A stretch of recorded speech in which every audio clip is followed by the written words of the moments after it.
तो दोस्तों, अमेरिका जो कि भारत के लिए एक बड़ा सरदर्द बनता जा रहा है, क्योंकि जब से रशिया यूक्रेन युद्ध में फंसा हुआ है तब से भारत को रशिया के विकल्प की जरूरत थी और आधुनिक हथियारों की सख्त जरूरत थी, जिसमें अमेरिका ने बड़ी बड़ी डींगे जरूर हाकी थी, लेकिन अब वो भारत के लिए एक के बाद एक नई मुसीबत खड़ी कर रहा है। यही कारण था कि भारत लंबे समय से अमेरिकी हथियारों पर भरोसा नहीं करता और फाइटर जेट के मामले में सबसे बेहतर देश होने के बावजूद भारत ने अमेरिका से आज तक कोई फाइटर जेट नहीं खरीदा, और इन सब का कारण अमेरिका की यही हरकत थी।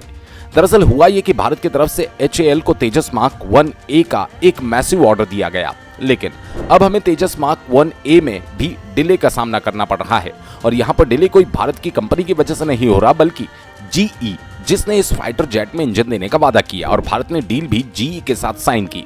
उसकी तरफ से ये डिले हो रहा है। पहले भारत की तरफ से 75 तेजस मार्क 1 के लिए इंजन ऑर्डर किए गए थे और इन्हें तो अमेरिका की तरफ से डिलीवर किया जा चुका है, लेकिन इसके बाद जो भारत ने 99 और इंजन्स की डील GE के साथ साइन की थी अपने तेजस मार्क 1A के लिए, वो अभी तक डिलीवर नहीं की गई। इस वजह से भारत के तेजस मार्क 1A में डिले हो रहा है। आपको बता दें, इन इंजन्स को 2023 में जुलाई के महीने से ही आने स्टार्ट हो जाने चाहिए थे, लेकिन अभी तक भी इनकी डिलीवरी भारत को स्टार्ट नहीं की गई। हालांकि अमेरिका की तरफ से ये अश्योर करने की कोशिश की जा रही है कि हम इस साल के सितंबर से इसकी डिलीवरी शुरू कर देंगे। यही कारण है कि अब भारत को अपने एमका के लिए और तेजस मार्क 2 के लिए फिर से सोचने की जरूरत है, क्योंकि खबर सामने आई थी कि भारत अपने AMCA फाइटर जेट के लिए भी जो शुरुआत में यूज किए जाएंगे उसमें अमेरिकी इंजन ही लगाए जाएंगे। उसके बाद जो भारत स्वदेशी इंजन बनाएगा उसे AMCA में लगाया जाएगा। ऐसे में भारत को सोचना पड़ेगा कि क्या भारत को अमेरिका के साथ उस डील में भी आगे बढ़ना चाहिए, या फिर भारत को अब ब्रिटेन की कंपनी रोल्स रॉयल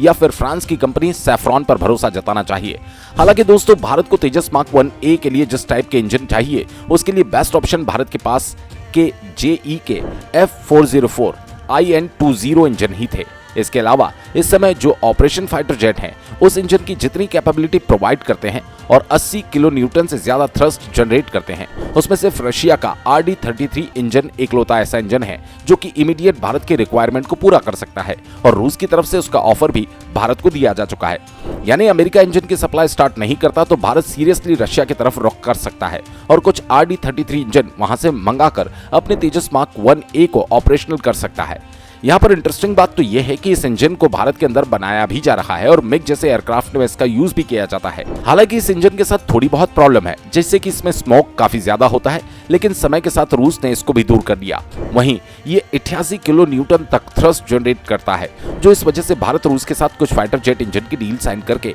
अमेरिका के ऊपर प्रेशर क्रिएट कर सकता है। हालांकि दोस्तों, जिस तरह से भारत का तेजस मार्क 1A डिले हो रहा है, इसका इम्पैक्ट आने वाले फाइटर जेट्स पर भी पड़ेगा। इसके साथ ही आज हमें खुद के इंजन ना होने की कमी भी महसूस हो रही है, इसलिए भारत को कावेरी पर और फंडिंग देकर इसे तैयार करना होगा। इसके साथ एमका के इंजन के लिए भी हमें रोल्स रॉयल या फिर सैफ्रॉन के साथ मिलकर इंजन के विकास का काम शुरू कर देना चाहिए, वरना 2030 के बाद एमका के लिए भी हम यही बातें करते नजर आएंगे और समय के साथ जो डेवलपमेंट इंडियन एयरफोर्स में नहीं किए गए उसका खामियाजा हमें भुगतना पड़ेगा, क्योंकि ऑलरेडी हमारी स्क्वाड्रन काफी कम हो चुकी है। जो स्क्वाड्रन बची है उसमें भी कई फाइटर जेट 20 से 30 साल पुराने हैं। बहरहाल इस पूरी डेवलपमेंट के ऊपर अपनी राय कमेंट बॉक्स में लिखकर बताइएगा, और हाँ, वीडियो अच्छा लगे तो लाइक और चैनल को सब्सक्राइब जरूर करें। धन्यवाद। जय हिंद, जय भारत।